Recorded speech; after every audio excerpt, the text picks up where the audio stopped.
go again? Oh, no, not again. You've seen it before, haven't you? Dom, how long have we been doing this? Once more unto the breach, dear friends. Again and again and again until we're both dead.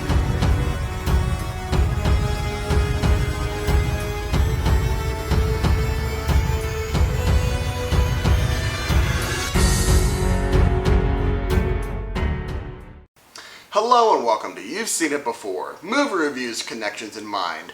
The Suicide Squad is the 2021 reboot/remake of the 2016 film Suicide Squad, this time directed by James Gunn, and really who doesn't feature in this film? You've got Margot Robbie, Idris Elba, Viola Davis, Jai Courtney, Joel Kinnaman, Sylvester Stallone, so many others, and this film once again features a group of metahumans who are in prison for one reason or another, and they're forced on a very dangerous mission to stop a rogue nation from unleashing a very powerful force that could well threaten the United States and the rest of the world. However, they're also trying to figure out how can we both stop them, and get out of this without having our heads explode. Now, this video review will contain spoilers of the Suicide Squad, but I'll do those at the end. I'm going to be doing my spoiler-free thoughts first up, just so you know there will be spoilers later on in this review. But first off, let's get into some spoiler-free thoughts. Is this worth seeing? Is this a much better film than the original Suicide Squad? Is it worth seeing in theaters, on HBO Max, whatever?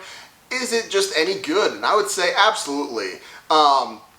DC has done a good job in hiring James Gunn to make this film, because really, while I can enjoy the original Suicide Squad on its own merits, I recognize it's a very flawed film, and it's one where the studio most definitely saw the success of James Gunn's Guardians of the Galaxy and thought, we need to change it to look like this, and it really didn't work in that front. Now with James Gunn at the helm, while it's not the same as Guardians of the Galaxy, it does carry along that same sort of character camaraderie that that first film was missing, and it really is a superior film in that regard.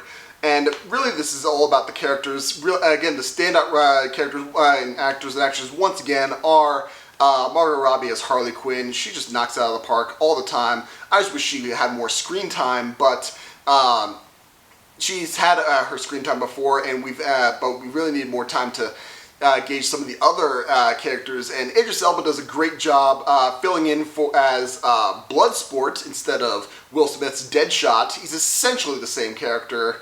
However, Idris Elba does a fantastic job in this. He brings a lot of depth and humanity to his character, and really all the other characters as well do a really good job. There's so many characters in here. It's not a spoiler to say that, yes, some of them die and some of them are kind of a surprise, and that's really the fun of this film. And this one is just, I love the fact that you can get to know a character or even not get to know a character, and their time on screen does not feel wasted, in my opinion. Whereas in the 2016 Suicide Squad, you know, Slipknot, the guy who can climb anything, is really only there just to have his head explode, and that felt like such a waste. Whereas here, even from the shortest screen time to the longest screen time of any of these characters, their presence here doesn't feel wasted, and I feel like that's one of the best strengths of this film. Up from the hero standpoint, the villains, of course, are really kind of cookie cutter things, and they, for the most part, the Thinker, who is an antagonist played by Peter Capaldi, also brings a really great screen presence to this, as it really does for most things, in my opinion. But yeah, this is mostly a character-driven film, and I feel like it does a good job on that front. The humor as well. While some jokes don't land, I feel like some running gags, I feel like, okay, yeah, it was funny the first time, but it's getting old after a while. Again, no comedy's perfect, in my opinion, from that perspective, but really this film does a much better job on that front than the previous film. As well as visually, this is a much brighter and colorful film, and I feel that it works so well. My favorite scene in this entire movie is Harley Quinn walking through a prison hallway to some awesome like 60s era Italian music, and picture like images of flowers and colorful woodland birds or whatever flying around. No reason whatsoever, and it's amazing. And I think that's the sort of thing that I feel like the previous film lacked, and this film works so well in that regard. My only main complaints about this film is there are some things they took too far in my opinion, and some things they didn't take far enough. And I'm going to avoid spoilers at this stage, but I'll get into more details on that in my spoiler section. But for right now, I just feel like there's some beats that they did that I think were much darker than before, and I think that it was warranted, but to a certain extent they did go a little too far. And there are other things, especially certain comedy beats, that I wish they had gone even further with this, and it feels like they kind of dropped them too early. I'm like, no, that was actually kind of funny and I want more of that, but nope, they just kind of throw away and just move on to the next thing. And like I said, sometimes that works, sometimes it doesn't. Your mileage may vary on that front. For me, I thought this was a overall great experience, but there were some things that kind of held it back for me. And this is more of a personal thing on my front. Coming in, loving James Gunn and Guardians of the Galaxy 1 and 2, and loving the soundtrack of those. I was kind of expecting something similar with this movie soundtrack, and while there are some songs that work, like I said, that Harley Quinn and the prison hallway scene, the rest of the soundtrack, I gotta say, I was not a huge fan of that. Again, that's just me. Your mileage may vary on that front. But overall, I would say this is a much better film than the 2016 film. And definitely go see it in a theater if you can. I think this is one that's best seen in an audience. Getting that, that's reinforcing laughter going through the theater as well. That's definitely something that you should go see. So if I would give this film a letter grade, I would say this is The Suicide Squad is an A-. Some flaws in there, but really nothing truly distracting for me. With a couple of exceptions, again, no spoilers right now. We'll get to that in a second, but yeah, A- the DC film for me. I'm very excited to see. I'm hoping that they can develop these things later on. Now that HBO Max is a thing, and they're going to develop at least one of the characters going forward.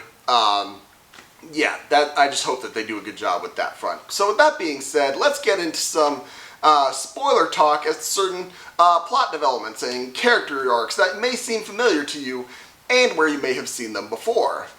Now, the beginning of this film sees what I incorrectly assumed was the primary Suicide Squad getting absolutely annihilated on the beach of this island or whatever, and then it's shown later on that, oh no, this is the decoy team. The actual team is on the other side of this beach, and there's no resistance. What's going on? And Amanda Waller's like, no, I took care of it. That made me think so much of the movie Spies Like Us with Dan Aykroyd and Chevy Chase, where they're the decoy CIA team in trying to draw the attention away from the real CIA team, trying to launch a couple of Soviet ICBMs to test the Star Wars program.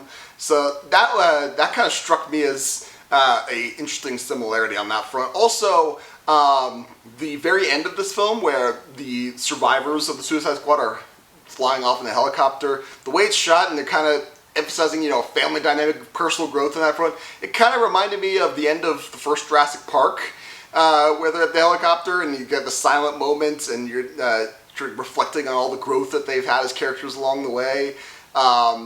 Again, there are other films that kind of, but that's sort of a similar on my front. Also, and last but not least, I think that, yes, there's going to be obvious similarities to the first Suicide Squad film, but beyond the obvious, I feel like there's both of these films feature a villain, Enchantress in the one and Starro in this one, where they're able to create an army of innocent victims, innocent zombies or whatever, that the Suicide Squad has to fight, and then and they're basically corpses underneath them, and Enchantress makes them as, like, you know, black goo monsters or whatever, and Starro has the mini starfish or whatever that's attached to people's faces. Yeah, that was kind of an interesting similarity. I'm curious as to why they decided to go with that approach, but yeah, whatever. That's kind of an interesting approach. But yeah, those are my main points of similarity with others. I'm sure there's others out there. Let me know in the comments down below if there are others that you've thought of. Really, the only spoiler talk that I wanted to get into in this section is, while I liked the character development things, I find it kind of odd that Peacemaker, played by John Cena, is going to get his own HBO Max spin-off series. However, he's the only one that we got to know absolutely nothing about in this entire movie. And that struck me as like, is that because he's getting his own series and they wanted to leave more material for him in that series and the other people aren't, and that's why we got to get more character development with them? That felt kind of cheap to me. Like, John Cena could have been more fun in this film, in my opinion, but if we had known more about him, but we didn't. And again, maybe there just wasn't enough time, they had to cut certain things out, but that struck me as kind of, oh well, that seemed like a miss on my part. Again, your mileage may vary on that, you may have a differing opinion on that, but that was my main point of in my opinion. But yeah, overall, yeah, very few things to criticize in this film, at least from, I've already mentioned the soundtrack I wasn't a huge fan of. Some, one last thing, the Weasel, played by, mocapped and voiced by Sean Gunn. I wanted way more Weasel. I was so bummed that they killed him off so early, and then I waited all through the waited till the very end of the credits, and then he's like, oh yeah, Weasel just is not dead, and then just kind of limps off and kind of makes a moan, and it's like, oh man, I wanted so much more Weasel. I loved what he was able to do on screen. That felt like such a missed opportunity. What he had on screen was kind of funny, but yeah, everything else, it's like, that was such a missed opportunity. As well as, I like the darkness of Amanda Waller. Like, we know that she's a bad person, but like, no, I actually am going to kill these kids and kill Idris Elba's kid, and I'm also going to sacrifice this entire nation because the mission's completed. And it's like, yeah, that's fine, but then it ends with her keeping her job after one of her subordinates whacked her over the head with a golf club, and it's like, okay. And it's like, yeah, that seemed like went too far on one end, then just kind of dropped. That was just kind of one plot further. It's like, okay, whatever. Got to earn that R rating somehow, I guess. But yeah, overall, this was a fun movie. I definitely recommend seeing it. If you have seen it, what did you think of the Suicide Squad? Did you like it? Did you not like it? Again, what about my analysis? Do you agree, disagree? Did I miss anything? Let me know in the comments down below. I'd love to hear what you have to say on that front. Thank you so much for watching. I appreciate whatever audience I can get. Be sure to look for my next movie review, which will be for Free Guy, starring Ryan Reynolds, which comes out the 13th of August, I believe. So be sure to look for that. As well as once all the episodes come out, I'll be doing a full series, full season 2 review of Star Trek Lower Decks. That starts up mid-August, I believe. So look forward to that. And if you liked this video or any other video on my channel, please give me a like, share, and especially subscribe. I'd very much appreciate it. Again, thank you so much for watching. You guys are the best, but just remember, there is nothing new under the sun. And yes, you have seen it before.